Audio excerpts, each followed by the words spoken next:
ഈ സദസ്സിലിരിക്കുന്ന സഹോദരങ്ങൾ തിന്നാനും കുടിക്കാനും ധരിക്കാനും കിടക്കാനും സഞ്ചരിക്കാനും ഭാര്യയും മക്കളും ഉൾപ്പെടെ അല്ലാഹ് നിനക്കെല്ലാം തന്നു. സമാധാനം തന്നോ? ഇല്ല. ചിരിയും കളിയുമായിട്ട് താത്താമാരിയ്ക്കണം.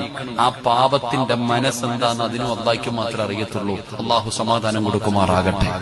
എന്തേ അതിന്റെ കാരണം? സമാധാനമാണോ ഇന്ന് ലോകത്തില്ലാത്തത്? എല്ലാരും കൊതിക്കുന്നത് സമാധാനമാണ്. അത് പൈസ കൊടുത്താൽ കിട്ടുന്ന സാധനമല്ല. അല്ലാഹു നമുക്ക് സമാധാനം നൽകുമാറാകട്ടെ.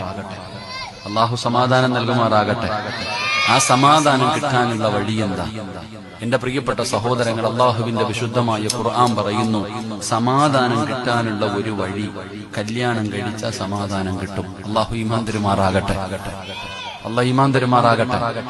സമാധാനം കിട്ടണമെങ്കിൽ എന്ത് ചെയ്താൽ മതി?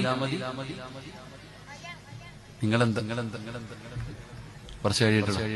സമാധാനം കിട്ടണമെങ്കിൽ എന്ത് ചെയ്താൽ മതി? എടാ മക്കളെ, നിങ്ങൾ പറയുന്നു, വാപ്പമാര് പറയുന്നില്ലടാ. അതാ ഞാൻ വീണ്ടും വീണ്ടും ചോദിക്കുന്നത്. സമാധാനം കിട്ടണമെങ്കിൽ എന്ത് ചെയ്യണം താത്ത? കല്യാണം കഴിക്കണം. കല്യാണം കഴിച്ചാൽ സമാധാനം കിട്ടുമെന്ന് അല്ലാഹുവിന്റെ വിശുദ്ധ ഖുർആൻ. അല്ലാഹു ഈമാൻ തരുമാറാകട്ടെ.